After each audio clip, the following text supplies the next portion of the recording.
Tad tev ir taisnība par to, ka laika gaitā man ir zināmas iemaņas, kā cilvēks dabūt iekšā kadrā, tā varētu teikt. Bet es viņus tā kā nekautrējos izmantot. Zinu, Brūss Gildeni, viņš teica reiz vienā intervijā,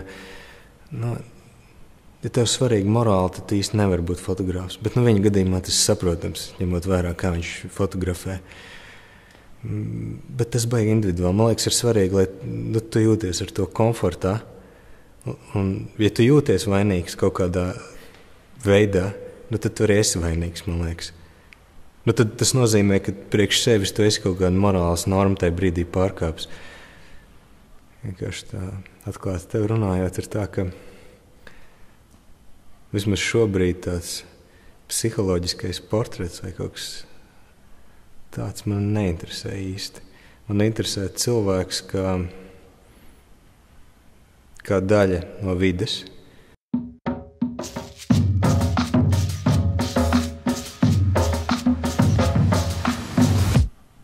Es pieļauju, ka cilvēks vidē vai vide, ko cilvēks ir veidojis, ietekmējis vai pārveidojis, gala rezultātā pastāsta iespējams daudz vairāk par mums kā cilvēkiem, vai pat par konkrēto cilvēku, nekā viņa vienkārši portrets.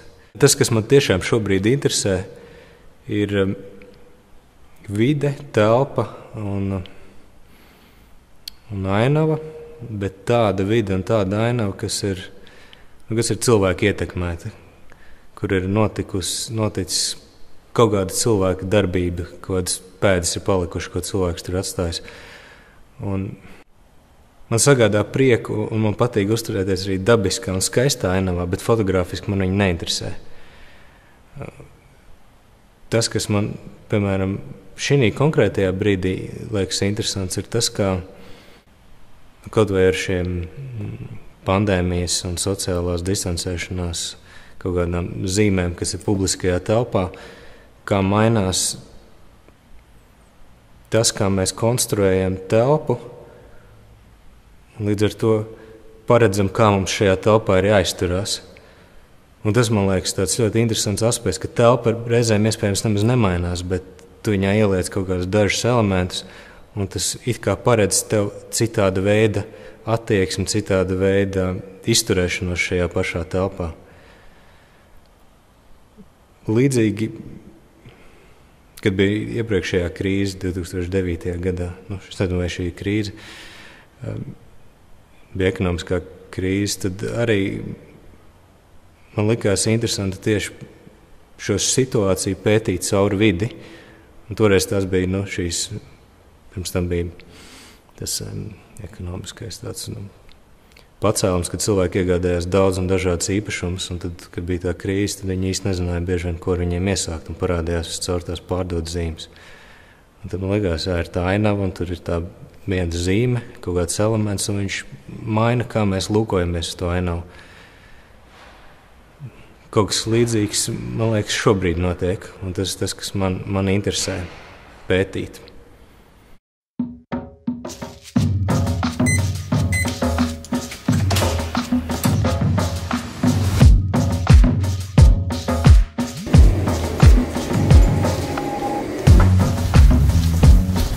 Tev varētu patikt tur nolikt, ja? Atnāc ātri apstāties.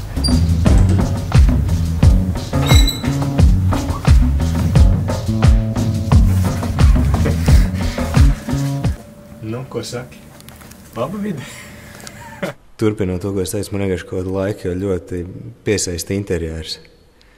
Ideālajā gadījumā, kurš nav pēkšņi svaigi izremontēts, bet kuram ir kaut kāds kultūras slānis likts klāt. Tur veidojas tāds ļoti bagāts daudz līmeņu un tāds telpas stāsts. Līdzīgi, man liekas, arī Kongresa nams, partijas ēka, kaut kādā ziņā kā tās cietoksnis, trepas ved uz augšu ar domu, lai viņš nav viegli pieejams kādā krīzes situācijā, un tad ir tas atkāpšanās ceļš, tiltiņš. Un interesanti, cik it kā ēka ir viena, bet cik dažādas lietas šī ēka ir piedzīvojusi. Un, piemēram, šobrīd šeit ir vakcinācijas centrs. tas viss kaut kā liekas tā tik ironiski kaut kādā veidā. Nu jā, tas, kas man piesaista arī tajā Lucavsalas vidē, ir tā pašdarbība un varētu teikt, tas, ka tā vide ir nepareiza. Nu, par viņu runā, piemēram, kaut kur mēdījos vēl kaut kā pierast runāt kā par degradētu vidi. Bet es nespēju uz viņu skatīties kā uz degradētu. Man viņa liekas kādā ziņā ļoti daudzslāņaina un ļoti radoša. Nu, tā ir tā vide, kurā ir tiešām ilgākā laika posmā dažādi kultūras slāņi krājušies. Nu, ir bijis, piemēram, tas brīdis, kad pilsēta tiek saimnieka Lucavsalā piešķīrusi dažādas stādus, ābeļu un bumbieru. Un tagad ir pagājis gan ilgs laiks, un viņi jau ir lieli koki. Savukārt, kā šodien Rasmus pastāstīja, tāpēc, ka pēc, nezinu, kas tas piedalījumi, nu, tas skaitās laikam mazdārziņu vai kaut kā, līdz ar to koki tur ir nevēlami. Es īsti nekur nevaru aizmukt no tā, ka tās fotogrāfijas ir estētiskas kādā veidā.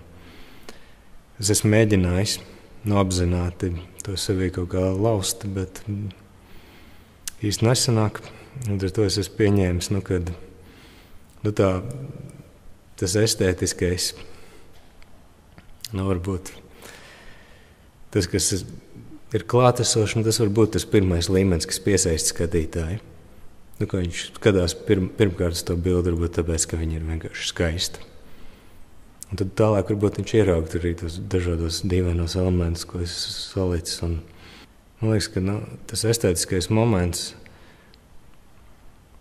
ir ļoti labs ievads fotogrāfijai, lai tālāk par kaut ko runātu.